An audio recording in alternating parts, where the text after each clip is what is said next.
Hello guys! Hello, this is for Capricorn. Welcome dito sa aking channel, Capricorn. Kapalaran 888. Titingnan natin kung anong messages, vibration, gabay, energy para sa inyong lahat. So, please use your intuition. So, nasa third week na tayo ng April. So, titingnan natin. This is from April 13 to 19, Capricorn. Okay, number 11. Nako. This one is malupit siya. Okay? Hindi siya maganda. Kasi it's either you're wishing bad or karma or something na masakit sa ibang tao or kung ano man ang minamanifest natin.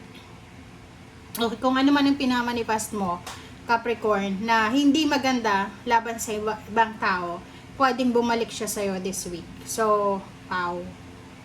Hagupit kasi siya eh, 'di ba? You are manifesting na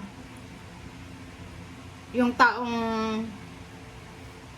ayaw mo o yung taong galit ka ay makaranas siya ng hagupit.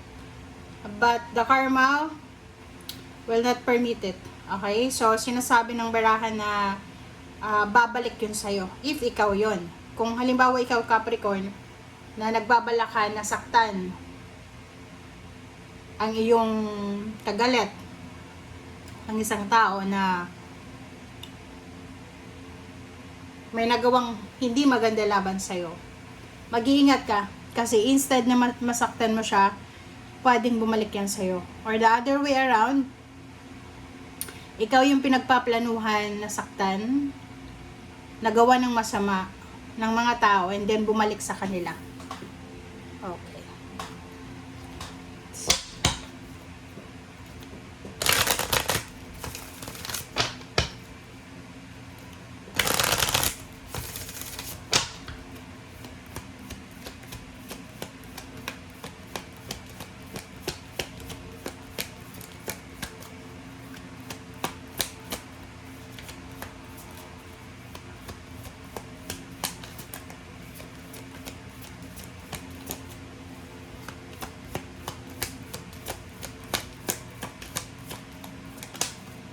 Okay. Reverse. Reverse na full moon in Libra. So, a win-win outcome is forecast.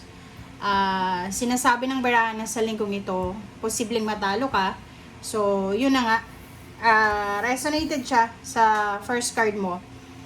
Napaka-ano neto, malaki yung sakop ng message ng guys. Kasi, sinasabi ng barahan na kung sino man ang naghahangad ng masama laban sa kapwa, ikaw man or ibang tao, hinahangad na mapasama ka, hindi mananalo yon. Okay? Walang panalo dito. So, kung sino man yung naghahangad ng masama laban sa'yo, babalak sa kanila yung karma, or kung ikaw yung gumawa ng hindi maganda, nagpaplano hindi maganda, hindi ka mananalo. So, the other way around, pareho yan. Okay? So, tingnan nyo. Okay, guys.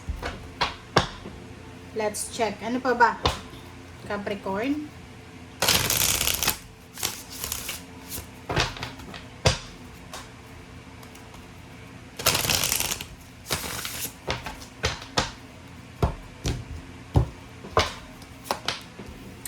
Okay, 3 of Pentacles. Knight of Swords. Okay, guys. So, there's a 4 cards here.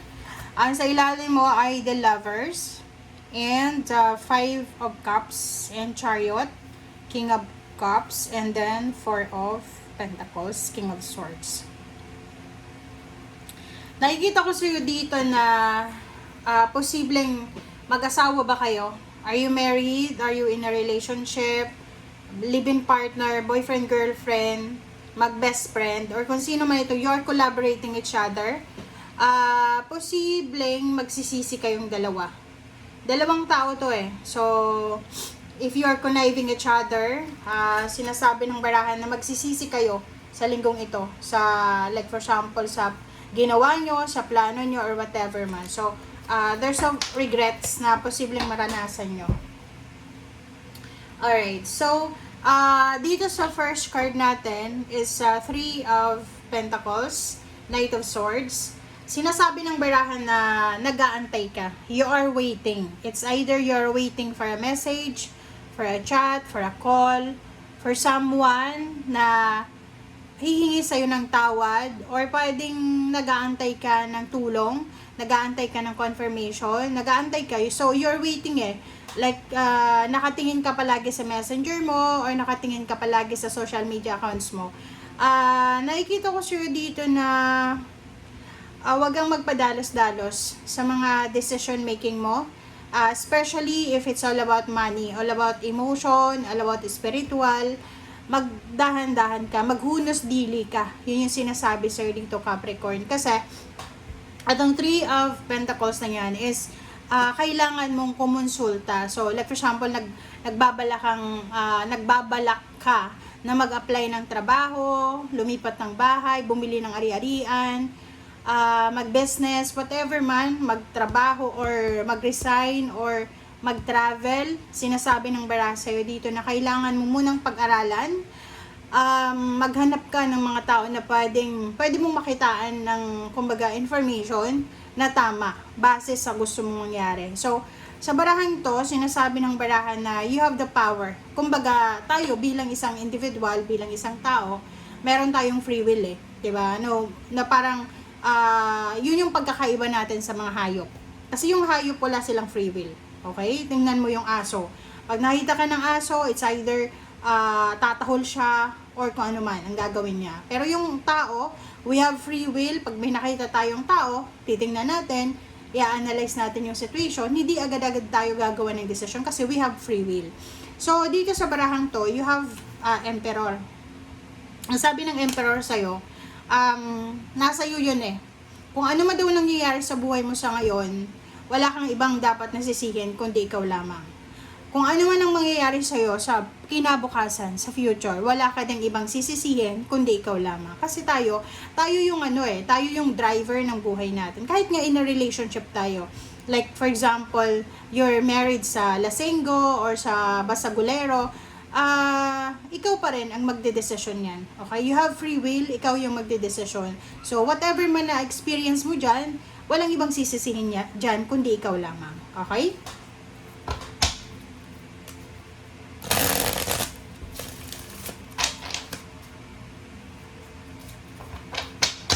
Alright, so Three of Pentacles, Capricorn. Nine of Fire ko. Nakikita ko sa'yo dito na pagod ka na. Pagod ka na, Capricorn, sa like for example, sa pagiging mahirap, sa pagkakaroon ng relationship na hindi maganda. Pagod ka na sa walang kwentang buhay, parang ganun. So, nakikita ko sa'yo dito na medyo stress ka.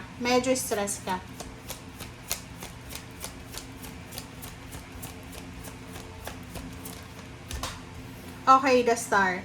Inspiration, fulfillment, and faith. So, sa lahat ng Capricorn dyan na sobrang motivated and aggressive kayo, inspired sa kung ano man na actions na gagawin nyo tungo sa inyong pangarap, sinasabi ng bara sa'yo dito na huwag kang magpadalos-dalos. Okay? Pag-isipan, pag-aralan, kung ano man ang desisyon na gagawin, especially kung tungkol ito sa iyong pangarap, sa pera, relationship, sa anak, sa travel, or dokumento or papeles.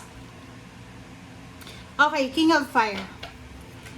Yung King of Fire, inspirational, charismatic, this is star sign.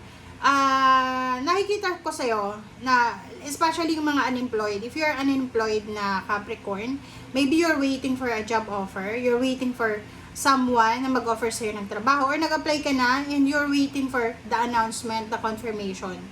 And yung iba din sa inyo dito, maybe you're waiting for a fire sign, Leo, Aries, Sagittarius, na humingi ka sa kanya ng tulong or whatever, so you're waiting for some answers. Okay? And last card natin is Three of Earth. Sabi ng bara sa'yo dito, whatever man daw na pinagdadaanan mo sa ngayon, may pera ka man or wala, kinakailangan mo daw na balansehin ang iyong finances. So, ibig sabihin, Kung mapera ka ngayon, nasa crisis tayo, mas better na magtipid ka. May pera ka man or wala. And sinasabi ng bara sa'yo dito na isa sa mga talent mo or skills na posibleng makakatulong sa'yo sa panahon ngayon para kumita ka ng pera. Maybe pwede kang tumulong sa kapamilya mo, sa negosyo nila, or sa kung ano yung plano nila. So, nakikita natin dito na you will you will have an extra income through the collaboration with your friends, with your loved ones, or kung sino man sila. Okay? So, thank you guys. Bye!